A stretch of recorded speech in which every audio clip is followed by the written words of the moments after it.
completion. And so we are, kind of navigating that transition of, how to be maybe friends. I don't know. That's a whole topic, right? I feel like there's just no clear answer when it comes to those things. Left on good terms for good reasons, but it's a big transition when you've had a daily with someone for 9 years and to kind of move into that. So those have been okay. All right, 2023. Like, yeah, that was a lot. And it's also been as I've been navigating those losses and just the challenges, like the whole process of, completing a relationship and all the different feelings and the communication and all that, I really drew on my Beyond Surviving toolkit, right? Everything that I teach my clients ultimately, while they are tools that supported me in healing from sexual trauma, they're also just, I always say to my clients, right? It's a Beyond Surviving lifestyle. How do we use these strategies to release trauma, but also then continue to live, from an empowered place? And as life throws things at us as things happen, right, to be able to navigate that. So I've been really thankful in that way, to, have those tools and that skill set. It would not be the same if I were going through any of this, years and years ago. It'd be a much harder process. And of course, leaning on my community and being able to do that. So those are some big, tough changes. Some things I've been working on this year that have been really interesting is doing some trainings with a detention center in North Carolina, so a women's detention center, and partnering with CPTSD Foundation and Brave Step organization, Karagende organization. So just starting to move more into collaboration with nonprofits to bring my workshops to their communities. So that's been really, edifying, doing more kind of teaching and workshops, and then just continuing my one-on-one work in my group. But as I look ahead to 2024, I've really declared it, honey, as like the year of easy.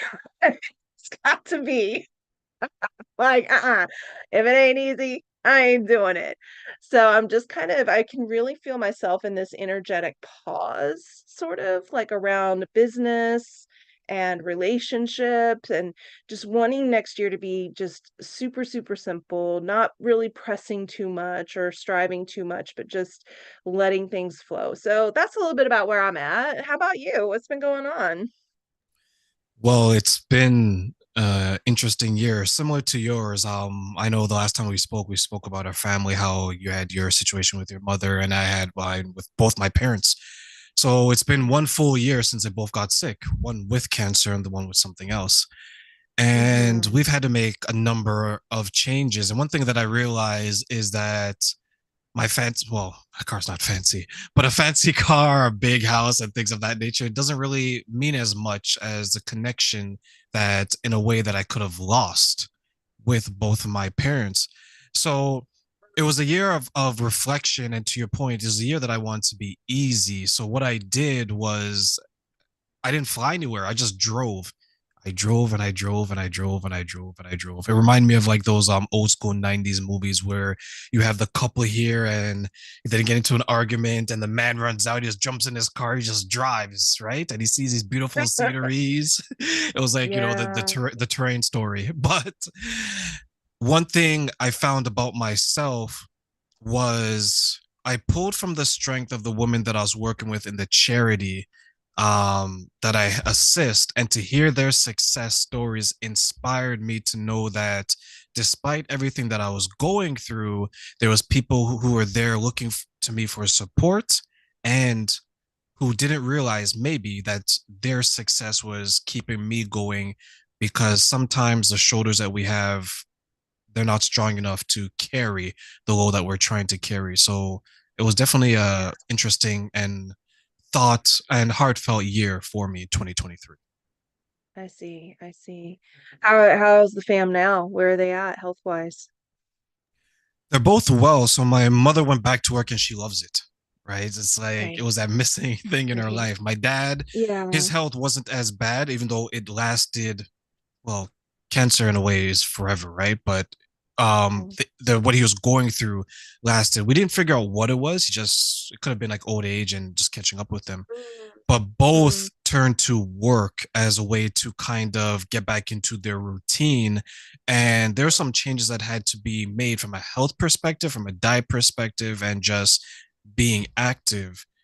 But one thing that they realize is that the support when they were healthy was different than the support when they were unhealthy. And they began to realize certain things, which kind of made them sad in a way, but also it was enlightening for them. I see. Kind of like the who weathers the storms with you and who falls away, kind of that kind of a thing they went through. Yeah, I can relate to that for sure, for sure, for sure. Are you the only child? I don't think I've ever asked you that if you have siblings. Yes, yeah. So I'm not the only child. I'm the oldest of three. So it's myself, my Okay. sister, and my brother. Um, but there was a coming together that I haven't seen since I was like maybe in my teenage years. So it was good to see like the rallying of the immediate family Yeah. members. That's good. That's good. Yeah, it's really tough. I mean, I'm thinking about, I have a friend right now he's about 78 and going through a lot of, life transitions and just watching, there's just so much isolation and it's tough, right? And I've had to kind of start to build my team to support me and supporting him. And yeah, just kind of thinking about this theme that's showing up a little bit, like how when it's like this ladder of support, right? So we have people who are leaning on us, right? And needing our support and our mentorship. And then when we're a wreck or when we're feelings challenged, right, where do we lean? And do we have that in place? And then do we have those support systems around us? It's so critical.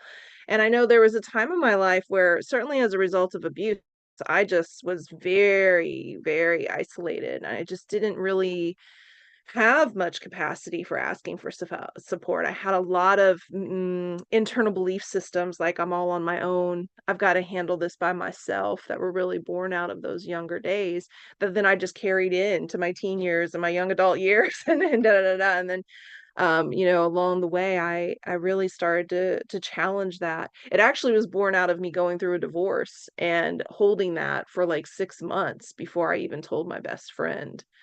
And when I finally did speak up to her about it, ooh, she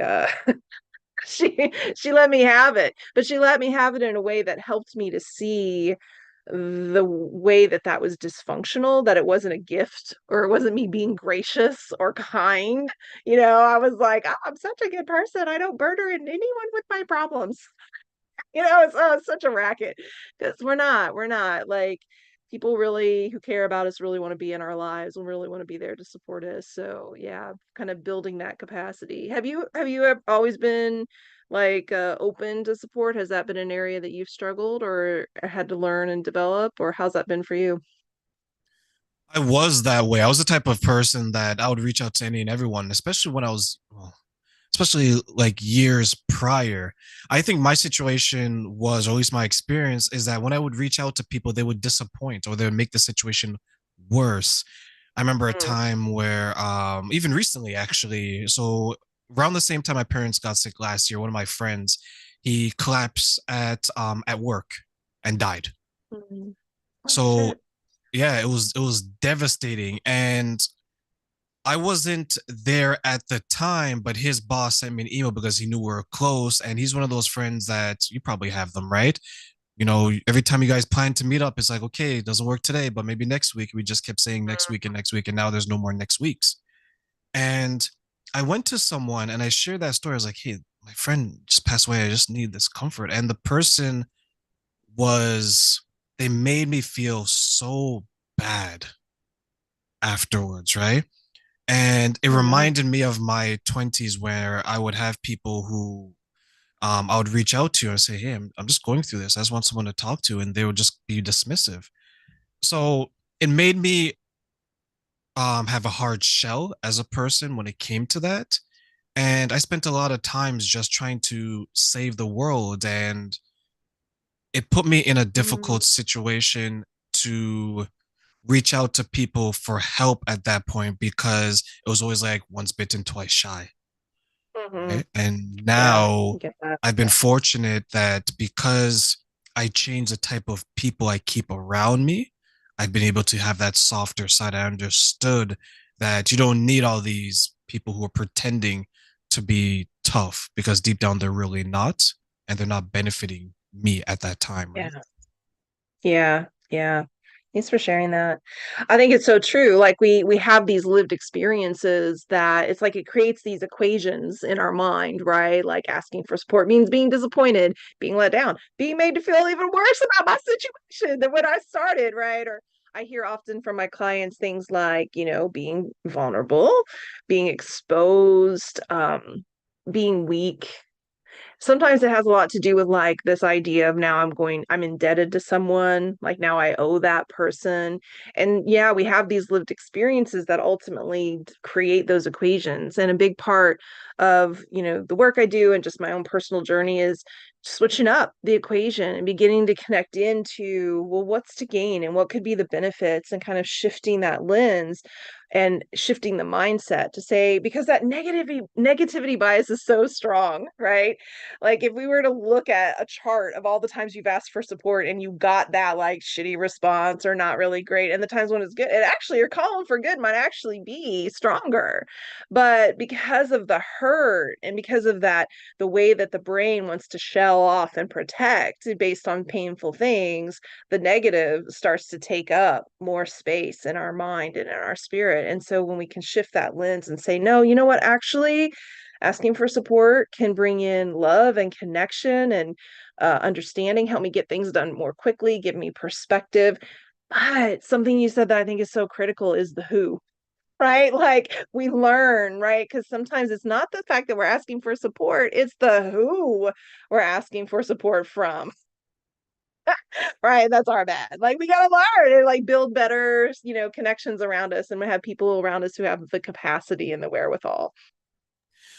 And that reminds me of a funny story where there's someone that their way of comforting you was they would have sex with you, Ah, right? mm-hmm. So it was just like this weird thing. Like you could like, oh, my mother just died. Okay. And Right. it's like this, It's it's like, this well, Boba, weird, what's yeah, happening it's like this here? weird reaction. Because I could see some men saying that, oh, you know what, my uncle, my dog, my cat, like everyone's dying at that point, right? But I was trying to understand what made her think like that was the option to Was provide the to thing to someone, do. Yeah. Yeah. Right. right? Like imagine Yeah. instead of a shoulder, it's everything, Right. Yeah. right? Yeah. So I don't know. Yeah. That emotional, right? The emotional intelligence that's not there. And the way, yeah, I can see that. I can see the way that sometimes for some people, when they're completely at a loss, they go to what they think they have to offer, maybe, which, for that person may be sex. And yeah, there's a misalignment there. So, my goodness.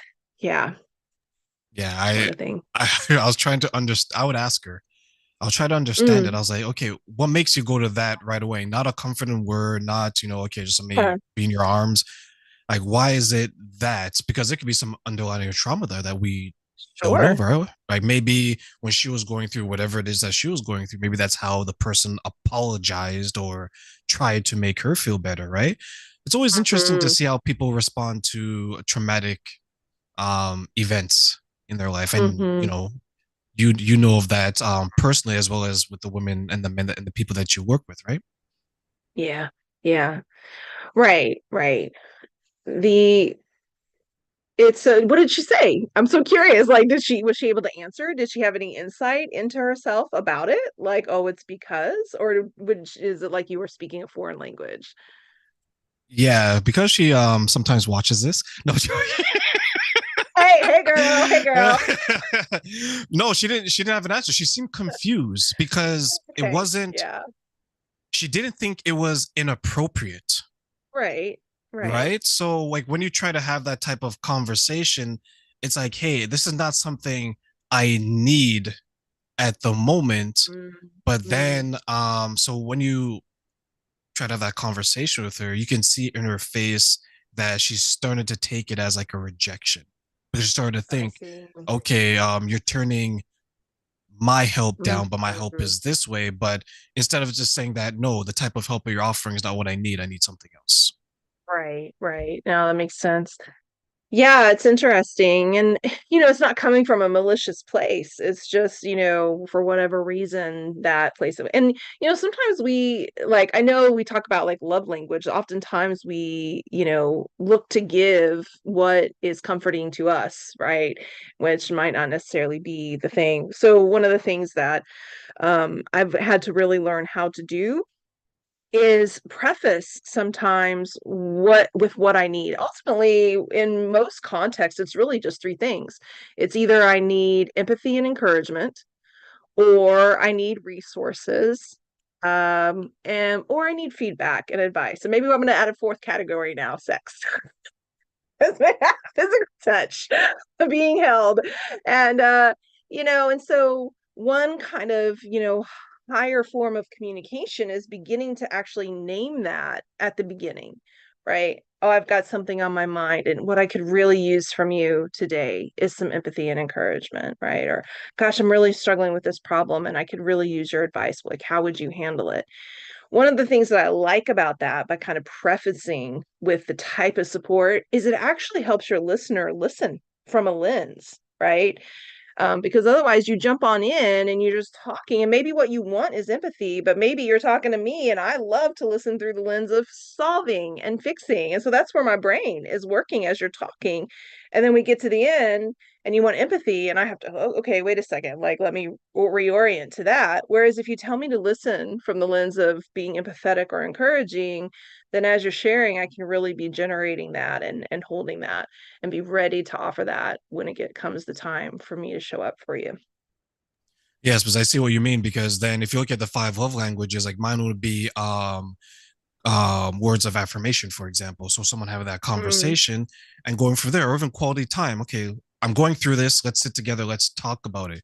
Where, like anything in life, you have the center point and then you have the two extremes to the left and to the right.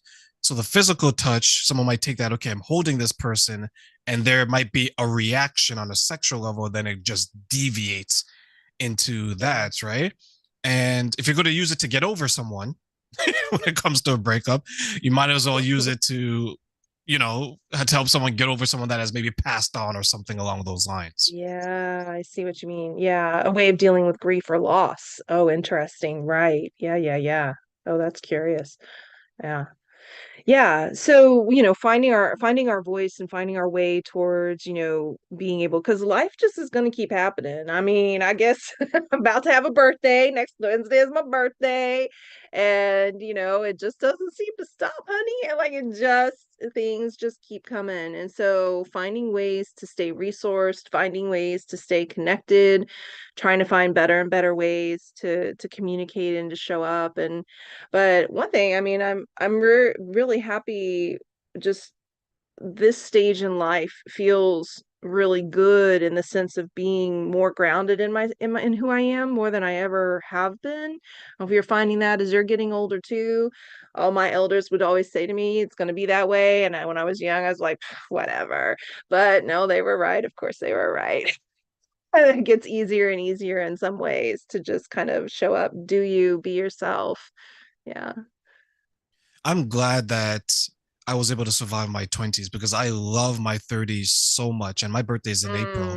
Mm, And before I do that, happy birthday, of course. I know it's thank early, you. but That's all I right. know you're probably turning 25, right? So Exactly. there you go. She's younger than me, everyone. She's younger than me. And I realized that I knew nothing when I was younger, right? You don't know what you don't know. But now, like the way I view life and the appreciation I have for life as I get older is something that Mhm. you're so right that I couldn't even imagine when I was younger. Yeah, it's so true. And I love it, you said earlier just like what we prioritize and what we value and what we feel like chasing after, right? Like, is it at the house? Is it the car? Is it the thing? And, coming into a deeper understanding about how, the relationships and the connections, these are the things that are going to comfort you in your later years and just in life in general. And not even for later years, like right now. It's just so much more meaningful and edifying and supportive in that way to be connected into those things. It's all right to want those things and to have those things, but as we know, years and years and years ago, I was at a workshop, and I remember, I was in San Francisco. It was the early days of San Francisco, so I hadn't really been around what I'm going to call, well, just rich people. But had a lot, like a lot of money. And I remember